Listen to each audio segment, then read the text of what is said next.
하나님 아버지, 오늘도 하나님의 말씀 앞에 섭니다. 하나님의 말씀이 우리에게 명령되게 하시고 회개의 근원이 되게 하시고 인도하시는 등불이 되게 하셔서 하나님께서 우리 안에서 하나님의 일을 이루시고자 하실 때 막히는 것도 방해되는 것도 없게 하여 주시고 하나님의 말씀 앞에 정직한 우리 모두가 되게 도와주시옵소서. 말씀을 전하는 자나 듣는 자가 한 성령으로 감동하심을 얻고 위로하심을 얻고 담대함을 얻는 시간이 되게 도와주시옵소서. 믿음으로 헌금한 손길 위에 복을 주시고 하나님의 생명으로 사는 증거가 각각의 삶과 가정에 드러나도록 도와주시옵소서. 예수님의 이름으로 기도하였습니다. 아멘. 하나님의 말씀은 열왕기하 6장 24절에서 33절까지 말씀을 함께 같이 합독하겠습니다. 열왕기하 6장 24절에서 33절까지 말씀을 함께 같이 합독하겠습니다. 함께 읽습니다. 시작. 이후에 아람 왕 벤하닷이 그 온 군대를 모아 올라와서 사마리아를 애워싸니 아람 사람이 사마리아를 애워싸므로 성중이 크게 줄여서 나귀머리 하나에 은 80세겔이요 합분태 4분의 1갑에 은 5세겔이라. 이스라엘 왕이 성 위로 통과할 때에 한 여인이 외쳐 가로되 나의 주 왕이여 도우소서. 왕이 가로되 여호와께서 너를 돕지 아니하시면 내가 무엇으로 너를 도우랴. 다장무당으로 말미암아 하겠느냐 포도주 틀로 말미암아 하겠느냐. 또 가로되 무슨 일이냐. 여인이 대답하되 이 여인이 내게 이르기를 내 아들을 내라. 우리가 오늘날 먹고 내일은 내 아들을 먹자 하매 우리가 드디어 내 아들을 삶아 먹었더니 이튿날에 내가 이르되 내 아들을 내라. 우리가 먹으리라 하나 저가 그 아들을 숨겼나이다. 왕이 그 여인의 말을 듣고 자기 옷을 찢으니라. 저가 성 위로 지나갈 때에 백성이 본즉 그 속살에 굵은 배를 입었더라. 왕이 가로되 사밧의 아들 엘리사의 머리가 오늘날 그 몸에 붙어 있으면 하나님이 내게 벌 위에 벌을 내리실지로다 하니라. 그때 엘리사가 그 집에 앉았고 장로들이 저와 함께 앉았는데 왕이 자기 처소에서 사람을 보내었더니 그 사자가 이르기 전에 엘리사가 장로들에게 이르되 너희는 이 살인한 자의 자식이 내 머리를 취하려고 사람을 보내는 것을 보느냐. 너희는 보다가 사자가 오거든 문을 닫고 문 안에 들이지 말라. 그 주인의 발소리가 그 뒤에서 나지 아니하느냐 하고 무리와 말씀할 때에 그 사자가 이르니라. 왕이 가로되 이 재앙이 여호와께로부터 나왔으니 어찌 더 여호와를 기다리리요. 아멘. 우리의 신앙생활은 하나님으로 일하시게 하는 것입니다. 하나님 앞에 가진 믿음은 하나님이 계획하신 것을 하나님이 우리와 함께 일하시고 우리는 그 하나님의 일에 사용되어지고 그 모든 일의 결과로 하나님과 함께 영광을 이루는 것, 영광을 받게 되는 것, 그것을 신앙생활의 목표로 합니다. 예수께서 이 땅에 아버지의 일을 위하여 육체를 입고 오셔서 아버지의 명령대로 모든 말과 일에 충성을 다하여 순종하시다가 결국은 죽기까지 복종하시고 부활하여 영광을 얻으실 때 아버지의 영화로서 영광스럽게 되신 것처럼 이 땅의 교회도 예수 그리스도의 몸이기 때문에 신앙생활의 목표는 너무 분명합니다. 우리들의 언행심사, 우리들의 환경, 사업, 우리들의 학업, 모든 가정생활, 모든 것을 다 통틀어서 하나님이 우리 안에서 하나님의 일을 하실 수 있도록 내어드리는 것, 그리고 그 결과와 영광을 함께 보는 것, 그것이 신앙생활의 목표입니다. 그래서 하나님의 뜻을 알기 위해서 말씀을 배우는 것이고요. 하나님의 뜻대로 순종하기 위해서 은혜 받고 결단하고 순종도 배우는 것입니다. 기도하는 것을 통해서 하나님의 뜻을 분별하기도 하고 어긋난 부분을 고침받기도 하고 하면서 기도로 하나님과 대화하는 것이고, 마지막 날 그분이 우리를 부르셨을 때 부끄럽지 아니하는 모습으로 그 앞에 서기 위해서 우리의 영과 혼과 몸을 잘 구별하고 보존하여 하나님 앞에 기억시키도록 하는 것이 우리의 신앙 생활입니다. 이 땅에서의 문제만이 아니라 결국 하나님의 영광을 위해서 하려고 하는 것이죠. 그래서 하나님이 우리 안에서 하나님의 일을 잘 하실 수 있도록 필요한 것이 있는데, 그 두 가지가 하나는 회개고 하나는 인도함을 받는 것입니다. 왜 회개가 필요하냐? 하나님이 우리 안에서 하나님의 일을 하시고 싶으신데 하나님이 함께 하실 수 없고 일하실 수 없는 유일한 조건이 하나 있습니다. 그게 바로 죄지요. 죄가 있으면 하나님의 뜻을 알 수도 없고, 뜻을 혹 안다 하더라도 뜻대로 살 수도 없고, 죄가 있는 곳에 하나님의 영광이 함께 할 수도 없습니다. 그래서 하나님이 우리 안에서 하나님의 일을 하게 하는 것이 신앙인데, 신앙생활을 중에서 하나님이 우리 안에서 하나님의 일을 못하시게 하는 조건이 바로 죄이기 때문에 반드시 회개가 필요합니다. 회개를 하지 않으면 어떤 결과가 벌어질까? 일이 뭔가 잘못되고 어그러지고 문제가 생길 때 회개가 안 되면 자동으로 따라 나오는 게 하나 있습니다. 그게 뭐냐 하면 핑계를 대는 것과 남 탓을 하는 거예요.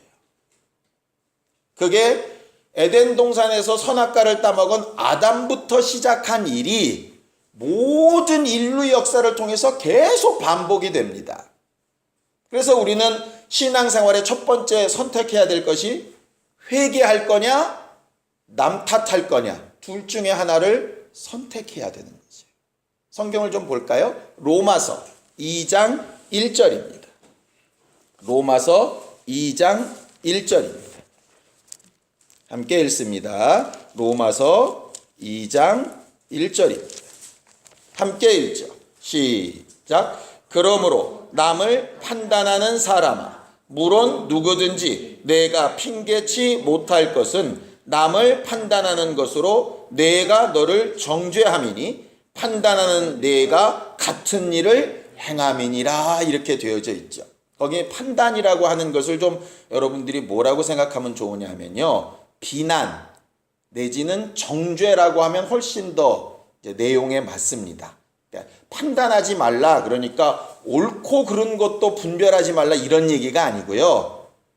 옳고 그른 것은 분별하되 비난하거나 탓을 하거나 정죄하지 말아라, 이 얘기입니다. 그러니까 판단치 말라는 얘기를 잘못 들으면 그냥 다 좋은 게 좋은 거다, 이렇게 또 잘못 오해를 할 수 있잖아요. 그래서 거기 있는 내용은 비난이나 정죄라는 얘기고요. 비난하고 정죄하면 뭐가 안 되냐? 회개가 안 되는 거죠. 자, 4절 보겠습니다. 4절 함께 읽습니다. 4절 시작. 혹 내가 하나님의 인자하심이 너를 인도하여 회개케 하심을 알지 못하여 그의 인자하심과 용납하심과 길이 참으심의 풍성함을 멸시하느냐, 이렇게 되어 있어요. 이게 무슨 얘기냐면 1절에 있는 대로 남을 비난하고 정죄하고 탓하는 사람은 하나님이 모든 인자함으로 회개의 기회를 베풀어 주신 것을 무시하는 것이다, 이렇게 딱 말을 하고 있는 것이죠. 결과적으로 신앙생활 잘하기 위해서 첫 번째는 회개와 남 탓 가운데 뭘 선택할 거냐, 그걸 이제 제대로 결정하는 것이 신앙생활의 비법 중에 하나입니다. 두 번째는 아까 말씀드린 대로 하나님으로 일하시게 해야 되는데, 일하시게 하려면 하나님의 인도하심을 얻어야 하는 것이에요. 예를 들어서 이스라엘 사람들이 광야길에 갔을 때 수많은 어려움 가운데서도 그래도 근근히 유지해 나가는 것은 하나님의 인도하심 때문입니다. 아브라함이 갈 바를 알지 못하고 가지만 그래도 그대로 또 복으로 나아가는 이유는 단 한 가지, 하나님의 인도하심 때문이거든요. 아무리 대단했던 사람들도 하나님의 인도하심이 떠나버리면 무가치해져 버립니다. 제 뜻대로밖에 할 수 없다, 이 말이죠. 그러니까 혹 내 마음에 원치 않은 상황을 만났을지라도 하나님의 인도하심이 분명하면 담대하게 지나고 이길 수가 있습니다. 그런데 아무리 좋은 상황을 만나도 인도하심이 없으면 헤매는 거예요, 거기서.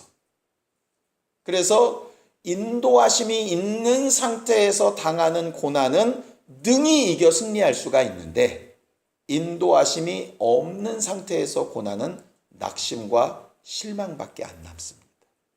성경은 계속해서 낙심하지 말라, 실망하지 말라 이런 얘기를 하죠. 왜냐하면 하나님께서 인도하시는 자는 구렁에 빠져도 하나님께서 건져내신다 이 말이에요.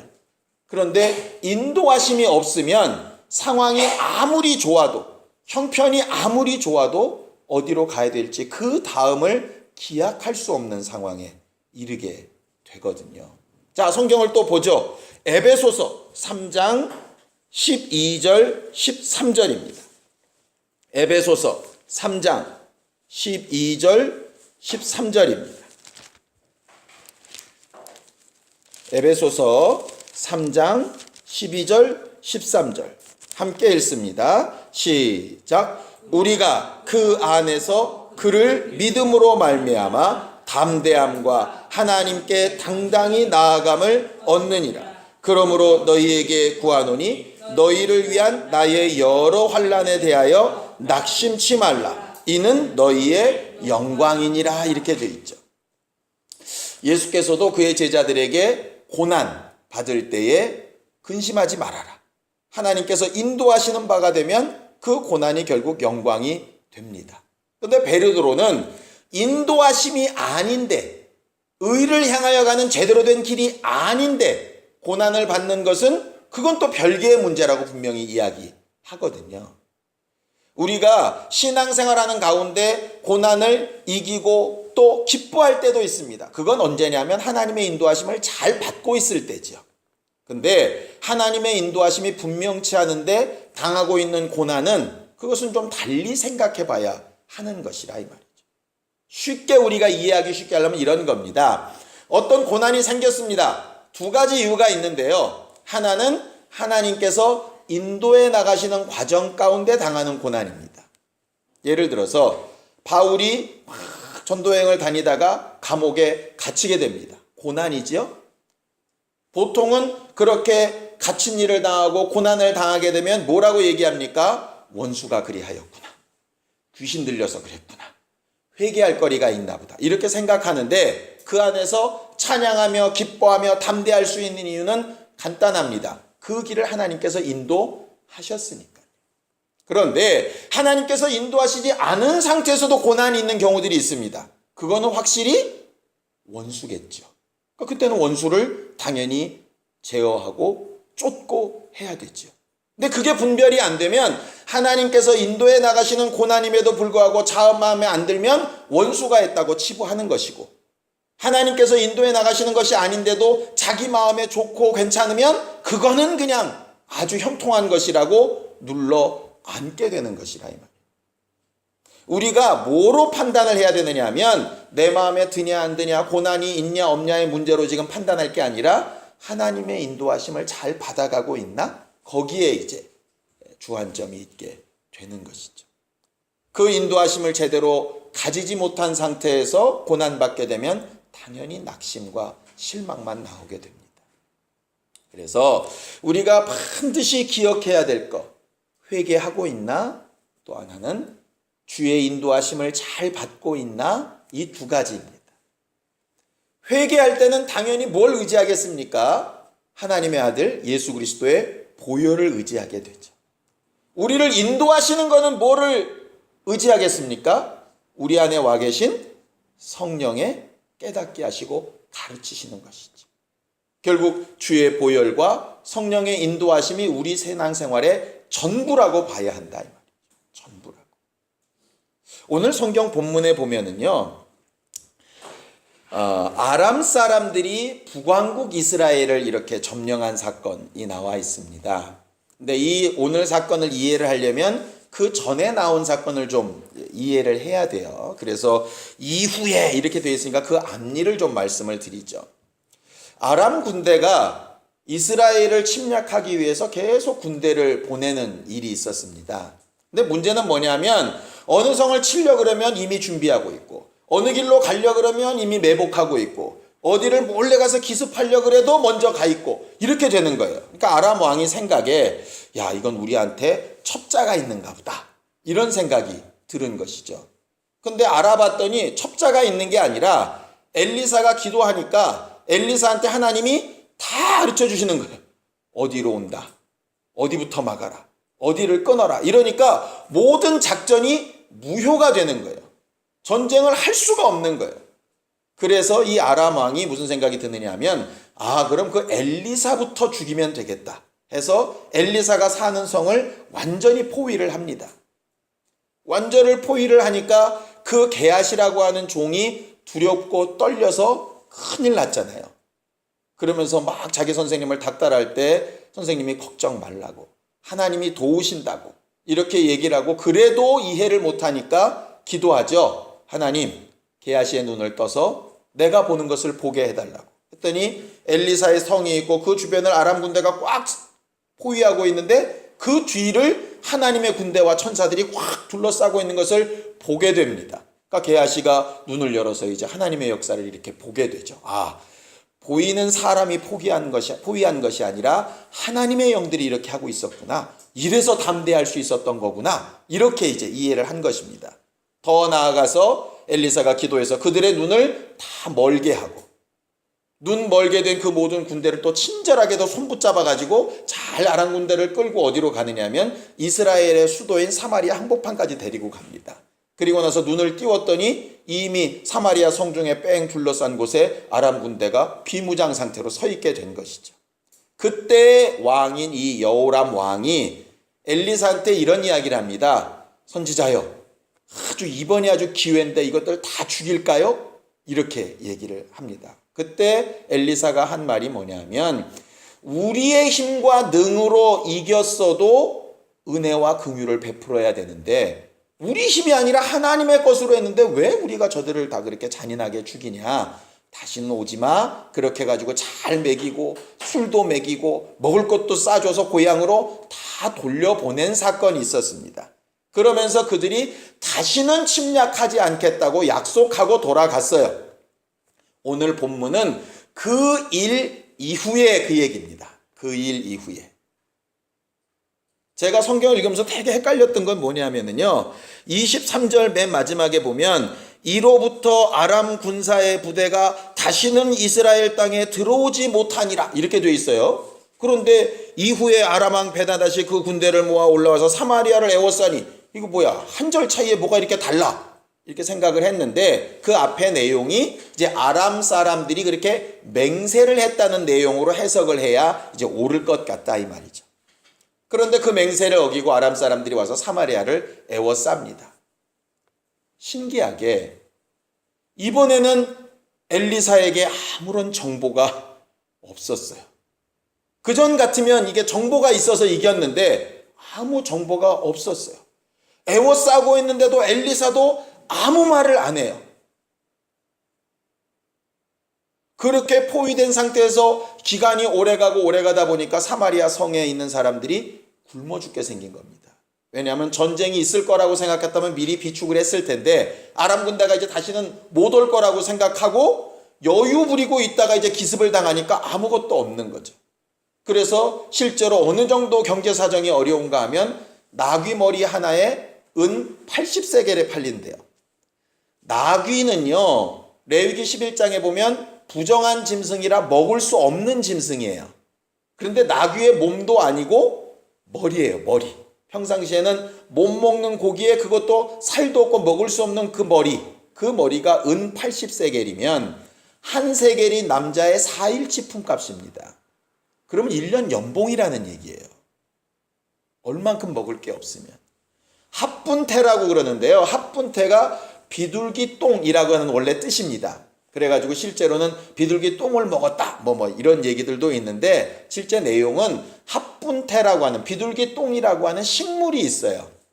그 꽃이 꼭 비둘기 똥 싸놓은 것처럼 허옇건들이 막 이렇게 막 되는데 그 밑에 뿌리가 아주 이렇게 좀 먹을 만한 좀 감자 좀 비슷한 콩 비슷한 좀 그런 내용이 있는데 실상은 거들떠 먹지 않는 것인데 워낙 먹을 게 없다 보니까 그 풀뿌리들을 다 캐다 가지고 이제 판다 이 말이죠. 그런데 한 갑도 아니고 4분의 1갑이 어느 정도의 무게인지는 실상은 잘 모릅니다. 그런데 그게 5세겔이면 5, 4, 20이니까 20일치 한 달 월급이란 얘기예요. 결과적으로 먹고 살 수 있는 상황이 안 되게 되어져 버린 거죠. 왕은 그래도 어쨌든 백성들을 좀 돌아보려고 백성 성위를 이렇게 다니고 있는데 하나 더 나아가서 어떤 여자가 와가지고 왕한테 좀 도와달라고 얘기를 하는 겁니다. 왕이 얘기하죠. 하나님이 돕지 아니하시는데 내가 무슨 힘이 있어서 너희를 돕겠냐. 그리고 포기하는 게 아니라 그래도 왕의 직무를 하려고 합니다. 그래 도대체 무슨 일인데 그러냐. 그러니까 아주 처참한 얘기를 하죠. 두 여자가 아이가 하나씩 있는데 오늘은 네 애 잡아먹고 내일은 내 애 잡아먹자. 그래 약속해서 한 애 잡아먹었더니 둘째 날은 이 엄마는 애를 숨겨놓고 안 내놓는 거예요. 그러니까 왕한테 와서 저 여자한테 명령하셔서 제 애 같이 잡아먹을 수 있도록 그렇게 명령해 주세요. 이게 왕으로서 참 깝깝한 얘기 아닙니까?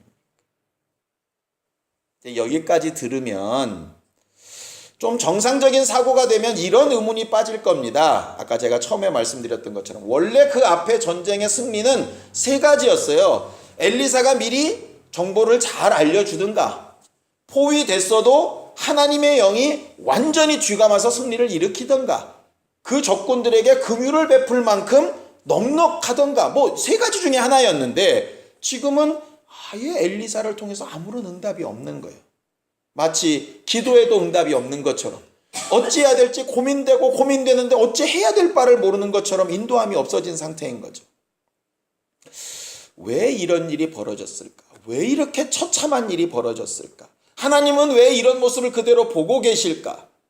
믿지 않는 사람들 입장에서는 어떻게 하나님이 이럴 수 있어? 이렇게 말할 수 있을 텐데 그 뒤에 내용들을 쭉 이렇게 읽다 보면 결과적으로 이 왕이 회개해야 될 때 회개하지 않은 부분 때문에 그렇게 된 것 같아요.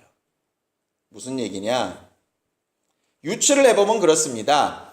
그 여자들의 이야기를 듣자마자 왕이 막 흥분을 하면서 외친 소리가 하나 있죠. 성경을 좀 읽어볼까요? 뭐라고 얘기하죠? 31절입니다. 31절 시작. 왕이 가로되 사밧의 아들 엘리사의 머리가 오늘날 그 몸에 붙어 있으면 하나님이 내게 벌 위에 벌을 내리실지로다 했어요. 이게 그냥 기록이 이렇게 돼 있어서 그렇죠. 굉장히 위험한 말입니다. 십계명에도 내 이름을 망령되이 일컫지 마라.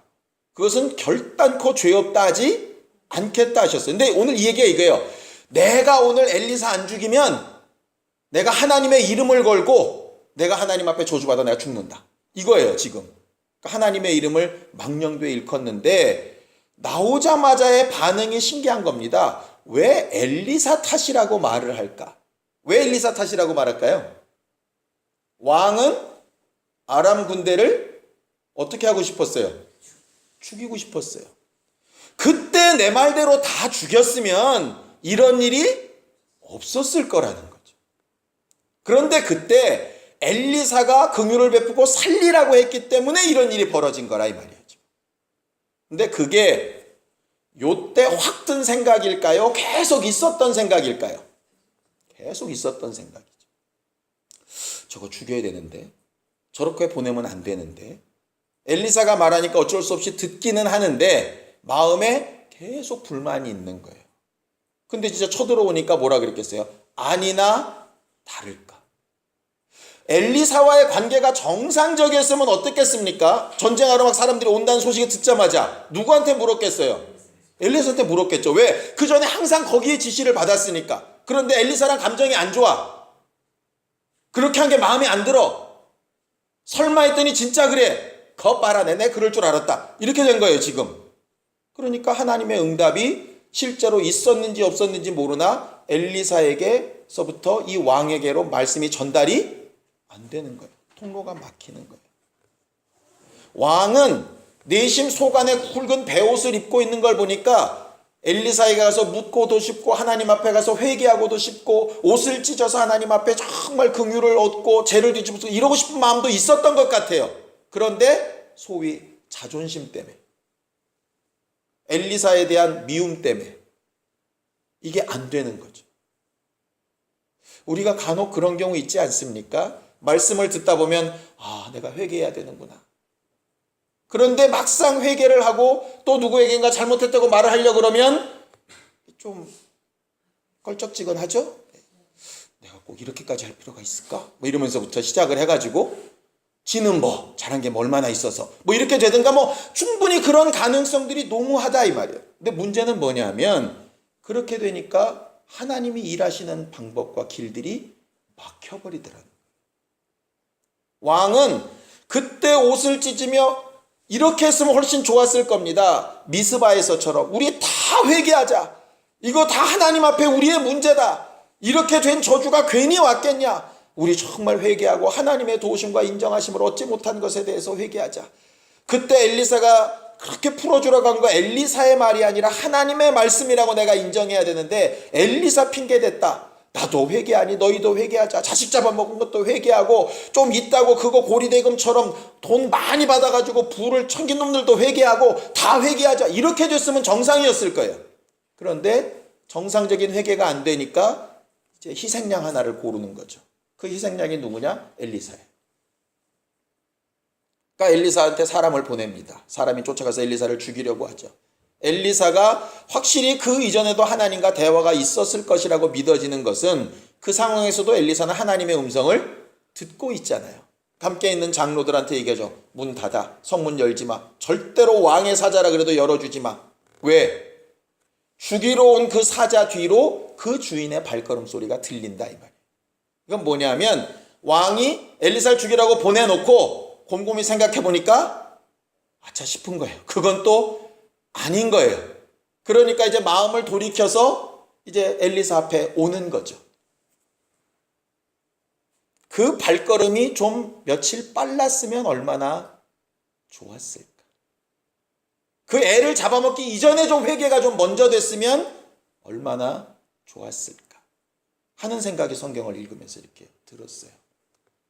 좋은 왕복 밑에 굵은 베옷을 감추고 있지 말고 좀 회개하는 모습을 제대로 백성들 앞에 미리부터 좀 보이면서 잘했으면 좀 어땠을까? 이런 생각이 드는 거죠. 결과적으로 자기 잘못한 부분을 깨닫고 와서 엘리사를 죽이는 일에 맹세를 제합니다. 그런데 하나님 앞에 함부로 주의 이름을 걸고 한 맹세가 사라질까요? 안 사라집니다. 결국은 그 아합의 아들인 여호람이 결국은 저주받아 예후에게 반역을 당해서 죽게 되고 이세벨처럼 나봇의 포도밭 그 위에서 이렇게 죽게 되는 결과가 나중에 나타나게 되죠. 어쨌든 결국은 그렇게 되고 나서 엘리사를 대면한 왕이 하는 말이 맨 마지막 절입니다. 맨 마지막 절이 뭐냐? 33절에 무리와 말씀하실 때 그 사자가 이르니라 왕이 가로되 이 재앙이 여호와께로부터 나왔으니 어찌 더 여호와를 기다리리요. 처음에는 이게 도대체 뭔 말일까 이랬더니 이런 뜻이더라고요. 와서 잘못하긴 했습니다. 그런데 우리는 끝났습니다. 왜? 이 재앙을 주신 것은 아람 왕이 아니라 누구다? 하나님이다. 하나님이 멸망시키시기로 작정하셨는데 우리가 뭐 하나님의 구원을 기다립니까? 이제 끝난 거 아닙니까? 낙심이에요. 하나님은 그렇게 포위돼서 죽어버려라 지금 이 얘기가 아니라 그 가운데서 하나님 앞으로 돌아올 길로 인도함을 얻으라는 건데 인도함을 얻지 못하면 낙심하고 실망하고 포기하게 되는 거죠. 여호람 왕은 두 가지 실수를 범합니다. 첫 번째는 회개할 때를 놓친 거예요. 좀 더 빨리 했었으면 좋았을 텐데. 두 번째는 그 앞에 와서 포기하는 말을 하는 겁니다. 근데 하나님은 포기하지 않으셨다는 얘기를 하시죠. 그 뒤에 7장 1절을 좀 봅시다. 7장 1절 함께 읽죠. 시작. 엘리사가 가로되 여호와의 말씀을 들을지어다. 여호와께서 가라사대 내일 이맘때 사마리아 성문에서 고운 가루 한 스아에 한 세겔을 하고 보리 두 스아에 한 세계를 하리라 하셨느니라. 걱정 마라. 하나님 말씀하신다. 내일 단 하룻밤만 지나면 모든 것이 정상적으로 회복된다고 하나님 얘기하신다. 그때 그 뒤에 있는 말 우리가 잘 알죠? 군대 장관 하나가 하늘에 창을 내신들 그게 가능할까요? 그때 엘리사가 네가 분명히 그 사실을 보지만 먹지는 못할 거다. 그렇게 얘기하시죠. 이 사건 중에서 우리들이 실제로 지금 우리 삶에서 적용해야 될 부분들이 꽤 많이 있습니다. 뭐냐? 첫 번째는 우리가 이해하지 못할 어떤 상황들이 벌어질 때가 있어요. 좀 원치 아니하고 이해할 수 없는 상황들. 그럴 때 가장 중요한 게 뭘까? 내가 회개가 늦어지지 않도록, 남 탓하지 않도록, 핑계대지 않도록, 어쩔 수 없는 일이었다고 말하지 않도록 그렇게 하나님 앞에 내 자신을 돌아보는 것이 가장 첫 번째입니다. 두 번째는 혹 내 죄 때문이든 어떤 상황 때문이든 형편 때문이든 거기까지 끌려갔을지라도 그 자리에서 또 하나님의 인도하심을 얻으려고 하는 기도와 간구가 계속돼야 하는 것이. 계속돼야 하는 것이. 예를 들어 하나님 이런 상황 이렇게 돼야 됩니다. 저렇게 응답하셔야 됩니다. 했는데 내 뜻대로 안 됐어요. 일이 어그러졌어요. 에이, 기도해도 안 들어주셔가 아니라 그럼 거기까지 갔다면 그럼 그 자리에서는 나는 또 어떻게 해야 될까요? 이게 기도돼야 된다. 예를 들어서 가나안 정탐꾼 12명이 가데스 바네아에서 갔다가 돌아와서 하나님께서 니들 안 돼! 끝났어! 정탐한 40일을 1년씩 쳐서 40년 동안 광야에서 헤매다가 다 죽을 거야! 그럴 때 사람들이 거의 막 혼돈 상태에 빠지죠. 이거 어떻게 해야 되지? 그때 구해야 될 건 간단했습니다. 그럼 하나님, 우리의 죄 때문에 이런 결과가 나왔다면 이제 우리는 어떻게 해야 될까요? 거기서 또 구해야 된다. 우린 다 끝났다, 틀렸다 이게 아니라 이때 어떻게 해야 될까요? 하나님이 올라가지 말라는 전쟁을 기껏 올라갔다고 또 다 죽습니다.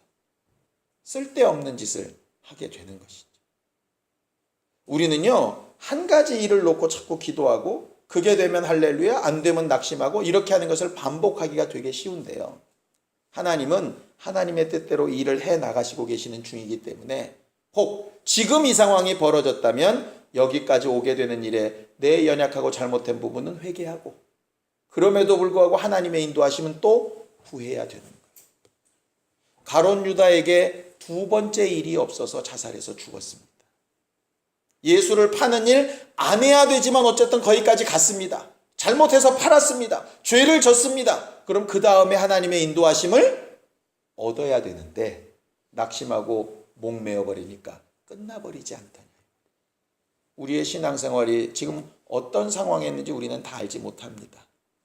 잘 되어져 가고 있다면 하나님의 인도하심을 정말 제대로 받아가며 잘 되고 있는 것인가 살펴야 할 것이고요. 혹 잘못되거나 고난이나 어려움이 우리도 알지 못하는 정말 답답한 이런 상황이 혹 있다면 첫 번째는 내 죄 때문인가 반드시 회개하는 일을 급하게 해야 될 것이고 두 번째는 내가 죄 때문이든 어떤 상황 때문이든 간에 그럼에도 불구하고 하나님의 인도하심이 어디를 향하고 있는가를 엘리사처럼 들을 수 있는 사람이 된다면 그러면 하나님의 역사는 계속 이어져 나갈 거예요.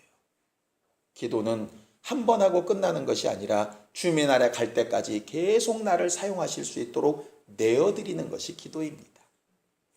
회개하고 남 탓하지 맙시다. 또 주의 인도하심을 사모하고 낙심하지 맙시다. 이게 성경에서 우리에게 가르치시는 말씀이에요.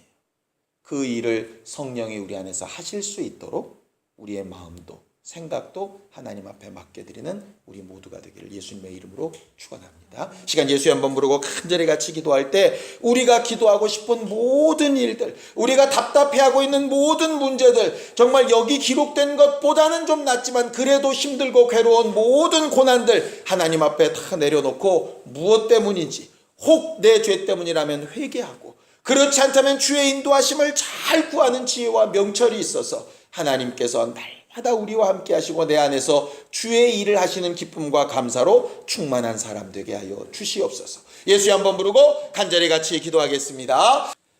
하나님 아버지, 우리는 하나님 앞에 일평생 회개할 기회를 놓치지 아니하는 교회가 되기를 원합니다. 또 어렵고 힘든 과정 가운데서도 하나님이 인도하시는 분명한 사실로 위로함을 얻고 새 힘을 얻는 믿음의 사람들이 되어지기를 원합니다. 하나님께서 우리에게 주 예수의 보혈로 명하시고 위로하신 그 은혜가 일생 떠나지 않게 하여 주시옵시고, 주의 영으로 우리에게 명령하시고 인도하시는 분명한 사실들이 날마다 체험되게 하여 주시옵소서. 각각 자기를 부인하고 날마다 제 십자가를 지고자 할 때 하나님의 인도하심과 회개함으로 담대하게 또 담대하게 승리하는 주님의 교회들이 될 수 있도록 역사하여 주시옵소서. 우리의 모든 사정과 환경을 아시오니 남 탓하지 않고 회개하는 우리에게, 낙심하지 않고 주의 인도하심을 구하는 우리에게 응답하시고 함께하시고 역사하여 주시옵소서.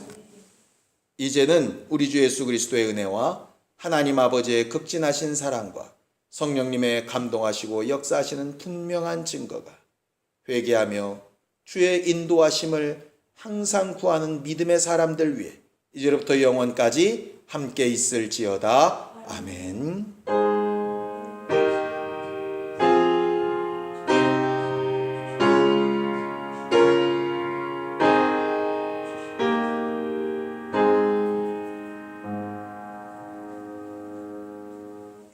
우리 기도 들으신 하나님 앞에 감사하는 박수 끝내겠습니다. 수고하셨습니다. 감사합니다.